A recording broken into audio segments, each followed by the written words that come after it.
Cerebral palsy. Now, when I found out what I had was cerebral palsy, my parents started to receive all of these phone calls from their friends saying, "I'm so sorry to hear about Katrina," because they'd read in the paper that star netballer had cerebral palsy. And I think they were sorry because they really didn't understand what cerebral palsy was. Maybe their image of cerebral palsy was somebody in a wheelchair with really severe cerebral palsy who obviously couldn't walk. They might not even be able to talk or even feed for themselves. Or maybe the image of cerebral palsy was somebody like Steady Eddie, who you all probably can remember, the comedian who had cerebral palsy, really flexed up arm, really slow, slurred speech. In fact, there are many different types of cerebral palsy, and every day in Australia, one baby is born with cerebral palsy. And it's interesting when things happen to you in life, and often they say, we have thousands and thousands and thousands of thoughts every day in our head, and only 1% of them are actually positive. The rest are negative, and it's interesting when things happen, you always think, oh, what about this? How will people treat me? Will they accept me? Will I succeed? Will I fail? Will they reject me? And you're fighting with these negative thoughts all the time. But if you take the time to sit back and have a think about the situation, I believe that every situation happens for a reason. There's always a positive to be found. We have a choice. Life happens. If you remember that model that came up and we've got a picture there, life happens. Stuff will happen to you. Stuff will happen to you at work, stuff will happen to you in your personal life, but you have responsibility over how you're going to react to it. You have the choice. You have control over you. In the Paralympics, you don't have people saying, oh, gee, this person hit me, I had this accident, I'm blaming everyone, I'm whinging, I'm negative, poor me, carrying all this negative baggage around. There are people that have said, hey, in life, if I was able-bodied, there's probably 1,000 things in life that I could do. But now I'm in a chair, or now I've lost my leg, or maybe I was born with CP, I can't maybe do 100 of those things. Or 200 of those things I can't do anymore. But if I can actually do 100 of those other 800 things, I'm actually doing really good in life. They focus on their strengths, and they focus on the things that they can do best. And I think that's the key, and the key with any successful team, is that you all look at what strengths you have and work them to your best ability. Everyone knows who's got the best strengths in the team. Everybody knows who's got the best role in the team. And if something happens, it's okay to be a little bit angry to start with, but learn from it and get over it. Don't carry it around with you. How bad does that feel in a workplace or in a team when people are negative? You just don't want to ask them how they are anymore because they just keep complaining about things. And if you want to have a successful team, people need to have that attitude of, okay, things will happen. But it's not about what's happened to us. Let's look at the opportunities, and that's what's going to make a difference.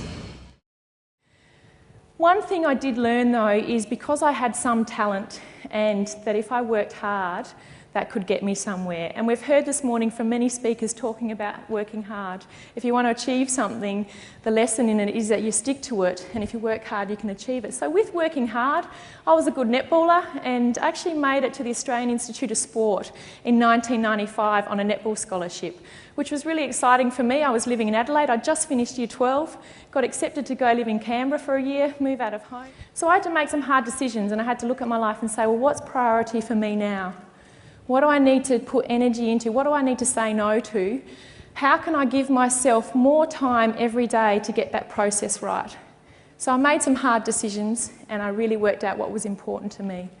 The second thing I did, and you've heard it a couple of times today, is I actually surrounded myself with a really good team of people. I actually changed coaches, I changed training squads, I got a great nutritionist, I got a masseur, I got a personal trainer.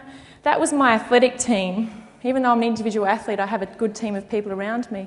But I also had great friends. I had friends that were motivating, that were positive, that were challenging, that were interested in me, that knew that I was an athlete and that I couldn't go out or do something. They knew that because they knew that I had a goal of achieving.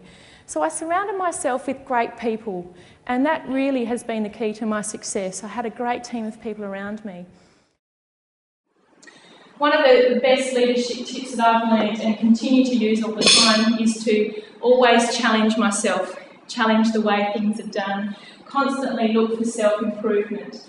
I think the best leaders out there are ones that always see themselves as students. They're always ones that continue to learn, they want to continue to put themselves out of their comfort zone, they want to see how good they can get.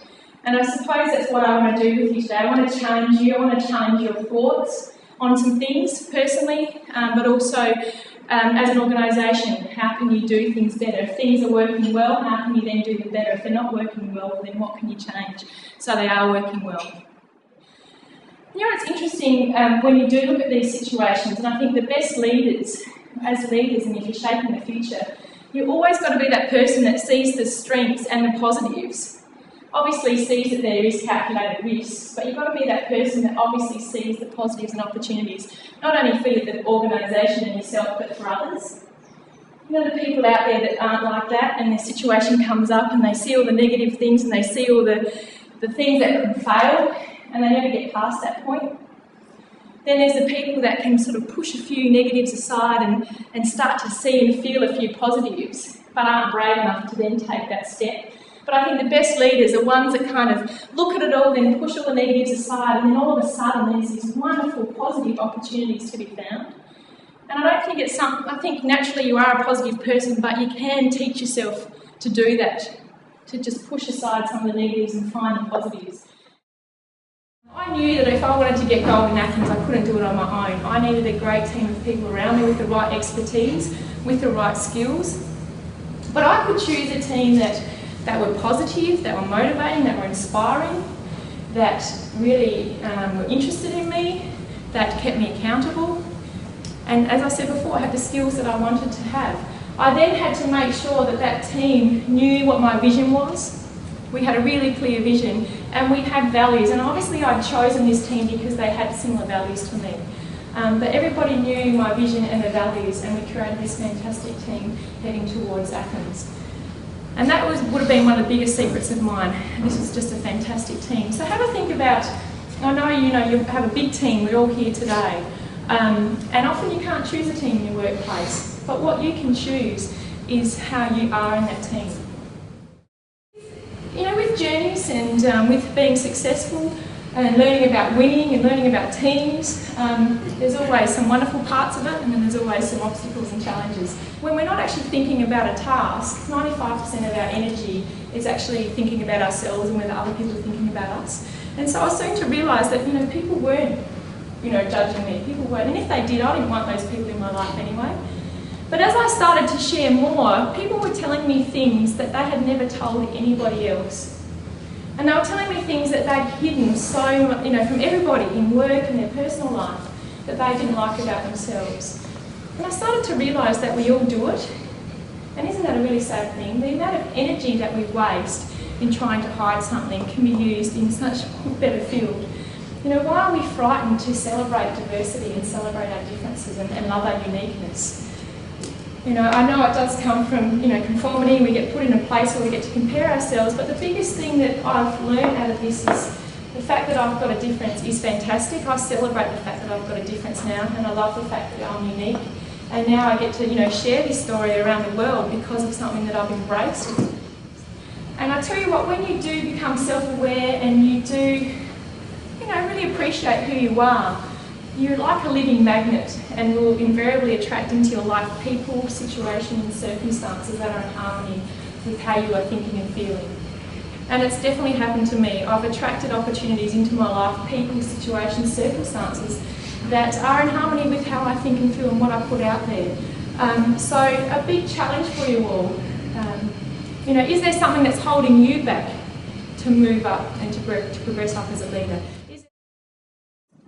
So when speaking about a process for your organisation, how can you get your process right to get the results that you want to get to? The days are gone with any organisation where you can only rely on government funding. Now I work for the Australian Paralympic Committee, I'm in exactly the same boat. We can't rely on any of that funding. We have to think of innovative, exciting new ways. We need to challenge the way things were done in the past. And so, how do you do that? I suppose you need to sit down and have wonderful brainstorming sessions and get some ideas together. And once you've got the goals set, I thought I'd just run through the process that I use for goal setting to actually get something like that on an international scale. How do I follow a goal setting process to get the results that I want?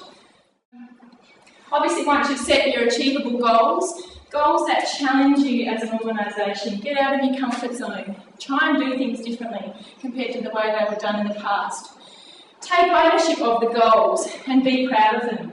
I mean, a lot of people in a workplace, you might not have set the goals. You know, your managers, or as managers, you might set the goals for people under you. How do you get them to take ownership of the goals and be proud of them? Then you've got to break them down into smaller ones, and that's the key of the planning process. Ladies and gents, please thank Katrina Webb.